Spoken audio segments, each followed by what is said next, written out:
Can you believe the amount of mugshots on the screen right now? 5 suspects in this Texas County, Oklahoma case where 2 Kansas moms were murdered. And it seems to be that the motive is that this grandmother, Tiffany Michelle Adams, wanted possession of her grandchildren to the point where she would get rid of the children's mother and get all these people involved. This one's name, by the way, is Paul Grice. He was suspect number 5 who was arrested. If you've never heard of this case before, don't worry, because we are going to do a complete recap. I do want to say, though, the reason I'm making this video is today is May 16th of 2024, which means that yesterday, all 5 suspects were back in the courtroom for a status hearing, and the judge has ruled on various motions, including a gag order that's been issued. So, of course, it's a very small county. They don't want to taint the jury pool. This is also a capital punishment case for all of them, which is, like, I still can't believe it. So we've got the grandmother of the kids of the moms that were killed, Tiffany Michelle Adams, 54, her boyfriend, Tad Burt Cullum, 43, and then Cole Earl Twombly, 50, and Cora Twombly, 44, and then Paul Grice, who I can't remember exactly his age, but we can go over that hopefully in the presentation. But my goodness, I'm keeping you posted on this, but now that there's a gag order, they're also saying that, the public, meaning us, we're not going to get hold of many more documents going forward. Just, the motions that they file, they had a motion to suppress search warrants, which was denied, and then other motions. So what I'm going to do in this video, because there are many of you who have followed this case very closely with me, and you were there at all the live streams, which I've linked in the description box for you in case you missed it. There's always the replay, and it's all time-stamped for you, right? I'm first going to read the article with the breaking news of exactly what the judge decided, and then after that, I'm going to do a full recap of the case for anyone who's never heard of the case or who just wants a refresher. Okay, if you're just here to support the work I do, thank you so much if you, continue to watch after the breaking news and give this video a thumbs up and share it as well. There's a bunch of hashtags that are in the description box that you can consider using when you share this on social media. Okay, so let's get into the case. By the way, hello, my name is Jilian Kelley. I am South African living in Switzerland, and my channel here is Grizzly True Crime, and we're known as the Grizzlies. So if you haven't yet subscribed, I hope that you will consider subscribing and becoming part of this fantastic community. Okay, let's get started. Please note that this content is for adults only. Viewer discretion advised. If you haven't yet, hit the subscribe, like, and share.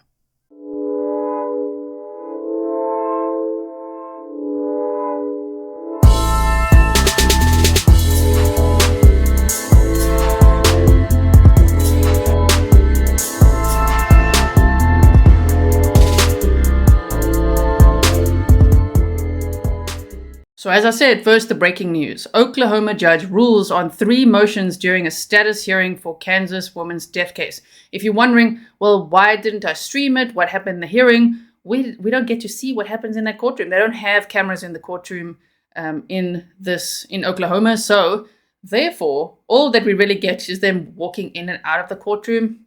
Other than that, we just get these updates. So Texas County, Oklahoma. Texas County Associate District Judge A. Clark Jett ruled on 3 motions filed by both the defense and the state of Oklahoma in the case of the deaths of 2 Kansas women. As was previously reported, 27-year-old Veronica Butler and 39-year-old Jilian Kelly of Hugoton, Kansas were reported missing in March. The Texas County Sheriff's Department said that the women were traveling to pick up children but never arrived at their destination. Their bodies were reported to be found in rural Texas County. 5 people were previously arrested in connection with the case, and we just went over that and saw their mugshots, right? They each faced multiple charges, including suspicion of murder and kidnapping.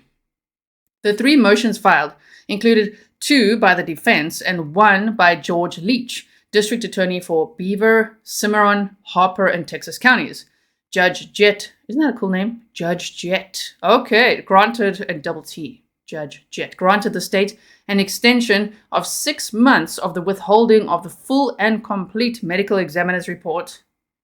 Okay, and a gag order on law enforcement, court personnel, and other personnel for making comments to the media, excluding general statements, schedules, and information from past hearings. Judge Jett denied the defense's motion to seal search warrants, citing the Oklahoma Open Records Act. Further, all defense attorneys requested for defendants to be in the room together for the trial. Imagine that. All 5 in the courtroom at the same time, on trial at the same time, all facing the death penalty. Whoa, okay. So they said, and any further hearings with a claim that splitting the defendant up interferes with their right to a fair trial under the 6th Amendment. A discovery status hearing. Oh, it's time to mark our calendars. When I say diary or calendars, I believe in the USA you guys call them planners. I'm going to show you mine quickly.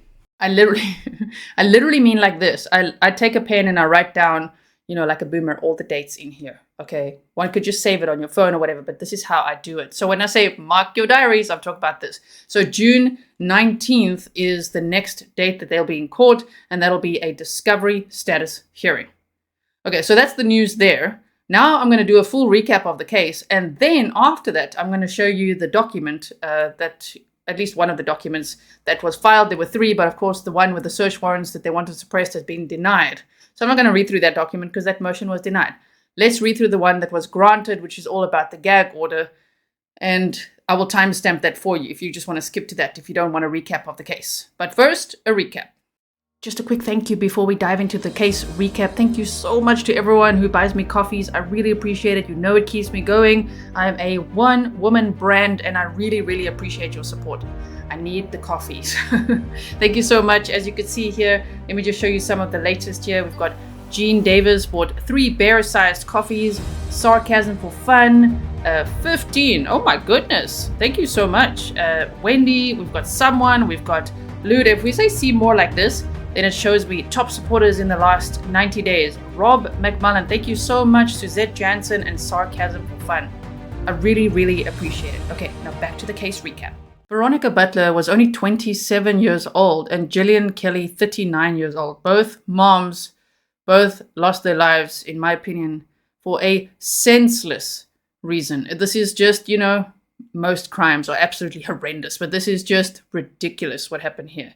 They were last seen on March 30th of 2024, driving from Hugoton, Kansas to rural Oklahoma. If you still have any information, if there's any tips that you have to share or anything to tell the police that you think might help the state build their case, you can contact the OSBI. There's an email address, there's tips. You can do it anonymously as well, and a phone number, which I put in the description box for you as well. 27-year-old Veronica Butler and her acquaintance, 39-year-old Jilian Kelly, were last seen on March 30th of 2024. Making their way to Oklahoma to pick up Veronica's 2 children, aged 6 and 8, from her in-laws to take them to a birthday party. It was actually her daughter's birthday party. Her daughter turned 6 that day. Veronica was going through a bitter divorce and custody battle with her ex, Wrangler Cole Rickman, and Jilian was accompanying her for a custody exchange of the children. The 2 women, traveling from Hugoton, Kansas, were going to a rural part of Oklahoma to meet the children's grandmother at 4 Corners. Wrangler Coleman, Veronica's ex, was in prison for possession of a firearm and he'd been released 14 days prior, but was now in a rehab program. So this must really be a shock to him because he had no idea. I wonder if he's still, I'm sure he's seen the news now and heard it. I'm sure they've let him know, but he went off to rehab and the next minute, pretty much all his family members were arrested. His mother, her boyfriend, the friends of the mother, and all of that. And even to think that the mother of his children was murdered. My goodness. So if you want to see the map time, by the way, of this case, we drove around a little bit. We looked at the map time. That is in the previous live streams that we did, which is linked for you. Just 10 days before they went missing, Veronica had filed a petition in court for more visitation with her children and was seeking full custody. Their abandoned vehicle was discovered near Highway 95 and Road L, just south of Elkhart, Kansas, a rural community near the Oklahoma border, by Texas County deputies, and detectives said that they suspected that there was foul play involved in the disappearance. Now, when we got those probable cause affidavits, they actually said that it was a family member who drove out there because they thought, this is so weird that they didn't pick up the children and arrive at the birthday party.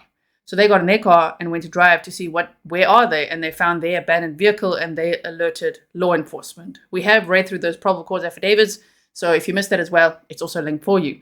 So they said an endangered missing advisory was issued by Texas County authorities on March 30th. Then on April 13th of 2024, 4 arrests were made. My goodness, that was like SWAT teams rolling in, lots of action after not much happening in the case. Because all we knew in the beginning was, okay, 2 moms are missing, their abandoned car was found, and they later said there was like a pool of blood there and a hammer and like broken glasses, and it all sounded very sinister, but we didn't know much. And then suddenly you just saw these SWAT vehicles moving in, and these 4 arrests were made, which was of 43-year-old Tad Burt Cullum, 54-year-old Tiffany Michelle Adams, 50-year-old Cole Earl Twombly, and 44-year-old Cora Twombly.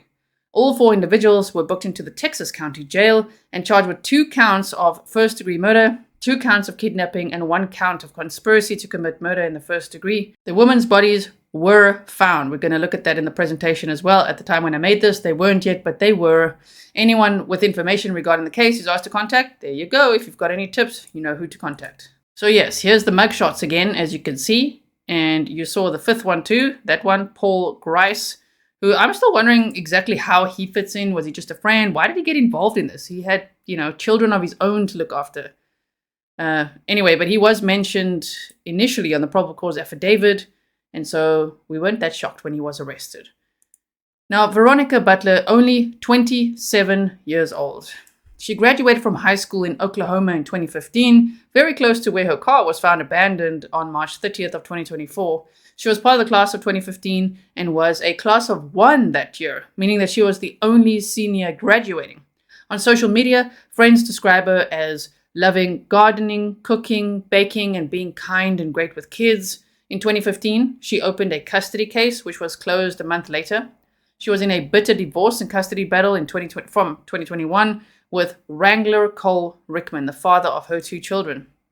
Wrangler's mother had the children and was also involved in the custody battle to the point where she wouldn't even let her own son see his own kids.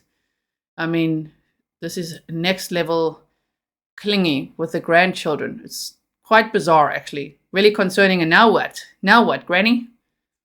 I mean, what was the plan, really? Does she really think she's going to get away with this?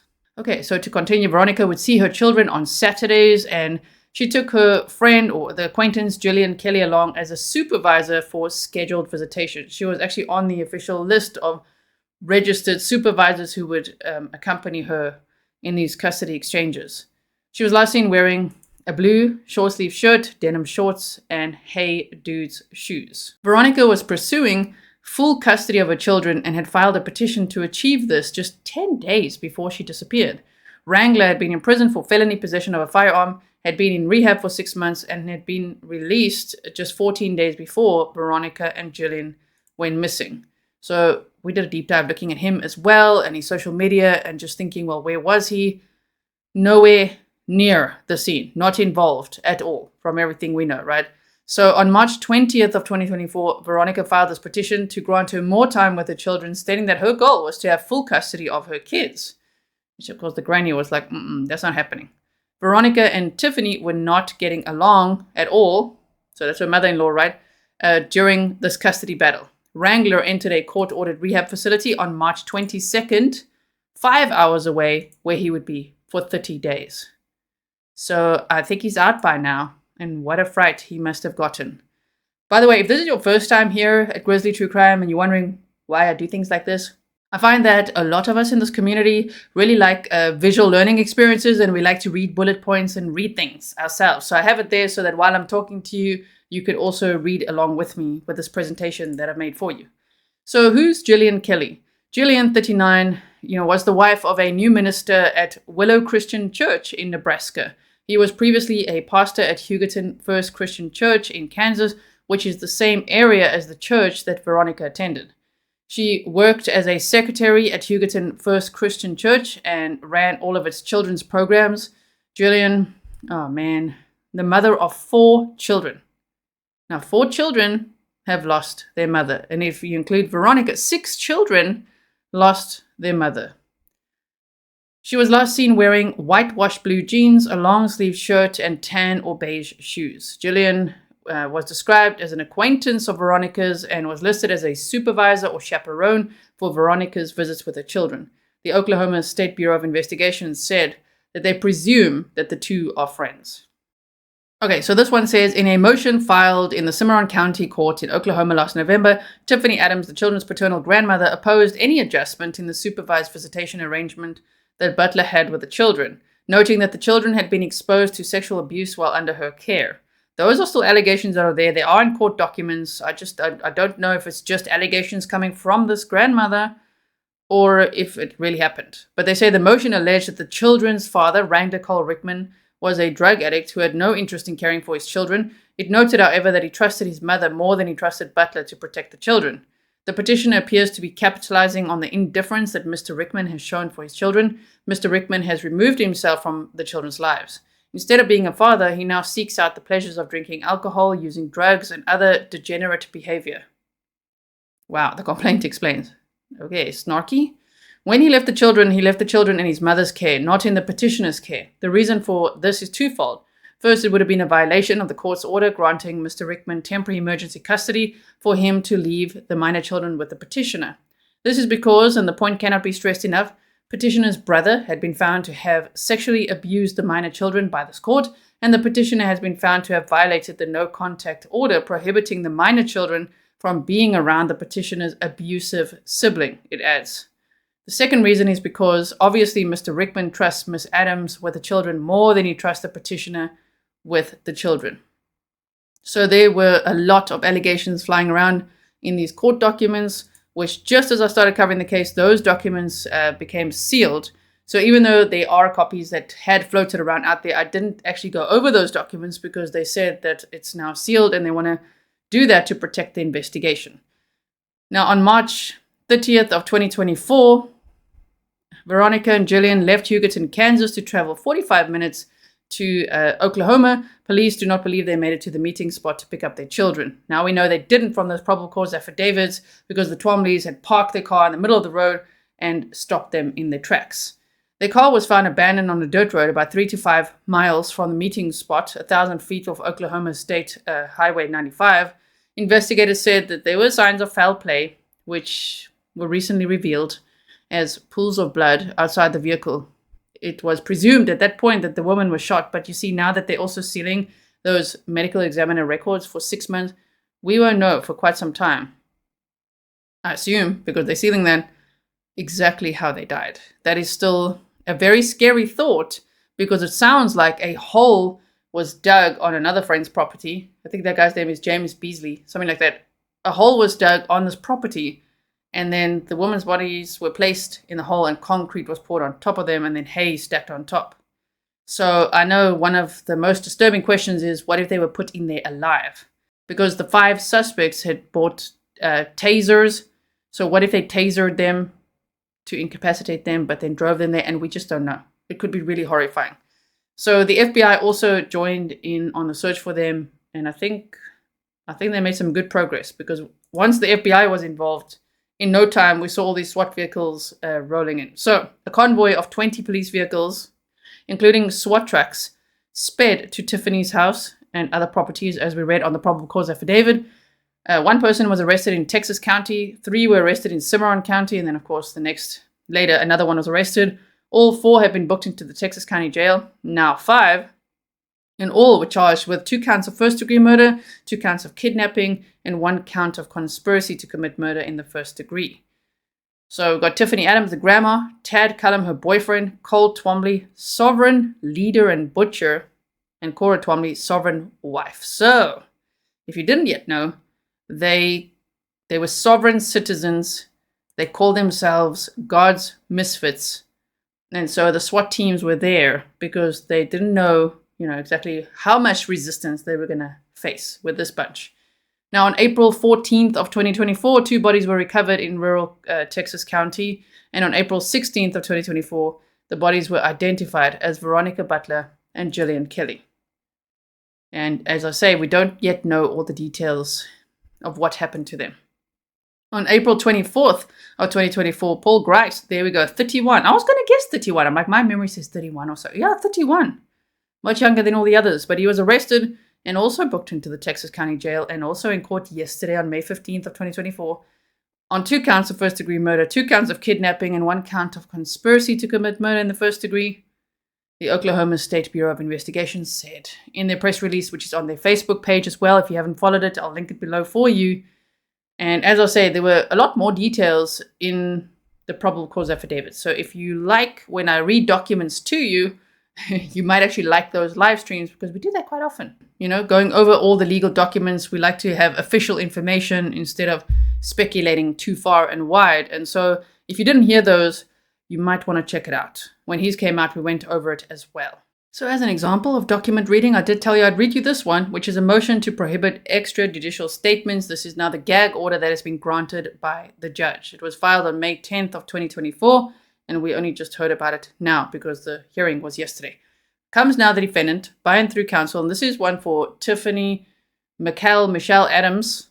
Okay, so it seems to all be filed under her name, the defendant, even though there's 5 of them. But they say the defendant, by and through counsel, Mitchell S. Solomon, Raven S. Seeley, Alex Richard, and Maya Hansen, Oklahoma Indigent Defense System, Norman Capital Trial Division. The defense requests a gag order in this case.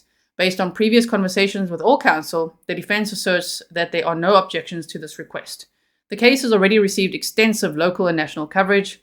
See example, Colleen Wilson, David Chasanoff, affidavit, God's misfits, custody issue, murder plot uncovered in missing woman case. Fox 25, Megan Mosley, Oklahoma judge denies bond for 4 suspects charged in murder of Kansas mothers. Coco News, 5, April 17th, Nolan Clay, 5th, God's Misfits member charged with murder in deaths of 2 Kansas women. The Oklahoman, Sean Murphy, Heather Hollingsworth, how Kansas woman's disappearance on a drive to pick up the kids led to 4 arrests in Oklahoma. Okay, so they're showing, like we've seen in the Idaho case, for example, Koberger's defense team was saying, whoa, look at this media coverage. So they're linking their sources here and giving examples of what's already been shared in the media. They did say local, national, and even international, which would be many of us, because, of course, I'm South African, sitting in Switzerland, okay, talking about this case, and many of the Grizzlies here are from all over the world. So let us know in the comments where you're from. So then they say, whole bunch of examples here from the BBC as well, CBS News, CNN, as you could see. Brian Enton, who was boots on the ground there. I've shown some of his clips as well in the previous live streams if you missed that. And so we go. I am not mentioned here. Probably thank goodness, right? I know it's just examples. It's examples of what's been covered, but okay. One day, imagine if it's like, and Grizzly true crime. No. Okay. So they said, prosecutors say Tiffany Adams told investigators she was responsible for the Kansas mother's deaths. She did. She did say that. So people are speculating that what if the other 4 turn on Tiffany? But she's already prepared herself, because it sounds to me like she's a control freak who's always one step ahead of everyone else. So she's already said, yeah, it was me. I did it. I influenced all of them. Like, I'm the leader. Okay. So she confessed. And, you know, Paul Grice also confessed to his involvement. I can't remember if the others confessed or not, but Tiffany was the first to be like, yep, I did it. Because of the extensive media coverage, damage may have already been done in regard to tainting the jury pool and venue. Still, a gag order at this point would help mitigate continuing media coverage, or at least it would prevent law enforcement, court personnel, and counsel from contributing to that coverage. Without a gag order in place, there is a reasonable likelihood of prejudice. Let me know if you agree with this or not. Do you think it's a good idea for them to have a gag order or not? I personally think it depends also on the size of the county and all of that. It might be a good idea, especially because this is a death penalty case for all 5 suspects. Reasonable alternative measures, including a scrutinized jury selection process, cautionary instructions, change of venue, continuance, and jury sequestration might ease the potential of prejudice, but these measures cannot ensure a fair trial here. The defense therefore asks the court to order that law enforcement personnel, court personnel, and counsel for all parties, to include parties in this case as well as Texas County cases, be prohibited from making extrajudicial comments to news media, news reporters, and or media representatives by any means and in any manner or forum reasonably likely to be publicly disseminated or published through news media when such statements address opinions regarding the facts or merits of the charges, or any anticipated defense to the charges, any opinion, evidence, or information which relates to any past hearings or rulings made by the court in any of these cases, any opinion, evidence, or information which relates to any future pretrial hearing or a possible anticipated ruling by the court regarding any factual or legal issues which is or are material to the cases, and or any opinions, evidence, information, or other matter which may be introduced at or during any trial in any of these cases. The defense asked the court to specifically exclude from this prohibition general statements by the accused as to their innocence, and any statement which relates to the scheduling or advising of the dates and times of court proceedings in these matters. But we already marked our diaries. What are they trying to say?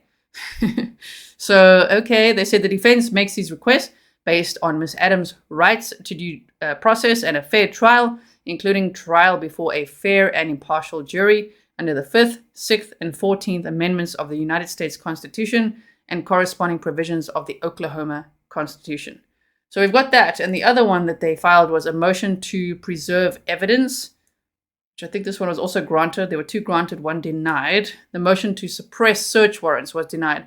So I'm going to get to the conclusion of this one because it's a little bit lengthy. They said, wherefore the defense asked this court to order that the state and any agent of the state be prohibited from releasing any evidence or item related to this case that is currently in the possession of law enforcement.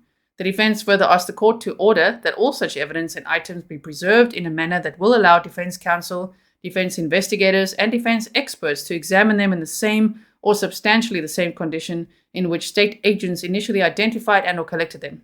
The defense asked the court to grant this motion to safeguard against the accidental or intentional loss or destruction of any evidence that may be useful, whether or not it is ultimately admissible, to support Ms. Adams' constitutional rights. The defense makes these requests based on the rights to due process and a fair trial, effective assistance of counsel, and freedom from cruel and unusual punishment under the 5th, 6th, 8th, and 14th Amendments of the United States Constitution and corresponding provisions of the Oklahoma Constitution. Okay, so we've made our way through the news. You've had a good recap of the case as well. I would say check out the probable cause affidavit read-throughs because it'll just fill in some of the gaps there, maybe of information that you're like, wait, what? What happened there? And how did they know? And how did they find where the bodies were? And how did they catch these people? All of that. It's all in the probable cause affidavit. This was just a recap, so that you can, if you've never heard of the case, maybe just have a good overview. And then check out the previous live streams where the deep dives happen, because that is where they happen. My channel is mostly a live stream channel. As much as I try to make videos, it's really great to have that engagement. So if you can see when I'm live and you can join in the chat, I would love to see you there. Okay, so we've looked at that. Let me just see if there's any other, news clips or articles I can quickly share with you. All 5 suspects charged with the horrifying murders of 2 Kansas mothers appeared in court. News Channel 10 Sydney Batsloff has been following this case closely and was at the Texas County Courthouse where the victim's family is speaking out. We will make sure that the word is spread all across the globe so you guys understand, yes, retaliation will come. Us speaking in front of this camera, it's putting a target on our back. But at this point, I don't care. My sister went down fighting, so we will all make sure every last one of us will fight for her. Family coming together as the 5 suspects linked to the brutal murders of Veronica Butler and Jilian Kelly appeared in court for a status hearing. Just here showing face and letting the world know that this is what these bad people did to her. We know that they did it to her, and we're going to get justice for her this time. Inside the courtroom, we heard arguments from all of the attorneys on different motions. At the end, the judge made his ruling. The judge issued a gag order because of extensive local and national coverage. Attorneys believe this will help mitigate Okay, so we've got Paul Grice. Media coverage and help with the jury pool and venue to ensure a fair trial. Any comments today? No comments. Cora Twombly. They're not going to silence us. We're going to continue to fight for them, and we want justice. We want justice for our girls. Other arguments were also heard. Cole Twombly, who's not smiling so much now. If you saw the previous clips, he was smiling his ass off. Judge ordered a motion to withhold the full medical examiner's report for 6 months. The summary report, however, will be available once There's Chad Cullum. completed. Discovery motions were also ordered, giving the defense counsel access to evidence. Tiffany Adams' attorney also filed a motion And the granny, Tiffany Adams. question to seal search warrants and their supporting documents. However, the judge denied this motion. The next court appearance is scheduled for Wednesday, June 19th at 9 in the morning for a discovery status hearing. Now, we did hear today from attorneys that they would like all 5 suspects in the courtroom at the same time. The judge said they will consider this, but they also have to think about security. In Guyman, Sydney Batsloff, News Channel 10. Okay, so that is all the news that I can bring to you now. Thank you so much for watching, especially if you watched till the very end. I look forward to reading your comments. You can also hit the little heart for a super thanks if you want to. Try that out sometime. And I will see you in the next one. As I was saying, I'm going to link the entire playlist, the previous live streams for you, all my sources that I showed you today as well. And if you are interested in supporting the work that I do, one of the best places is on Patreon. So that's patreon.com/Grizzly True Crime. Thank you to everyone who's on there. There you get podcast episodes, more like little voice clips, okay? You get behind the scenes photographs, exclusive videos, you get to see the cats and, just a little bit more behind the scenes with me. And then also you get your very own Patreon only live streams, which are not the same as YouTube members live streams. So I hope to see you over there. Thank you so much. And I will see you again very soon. Bye.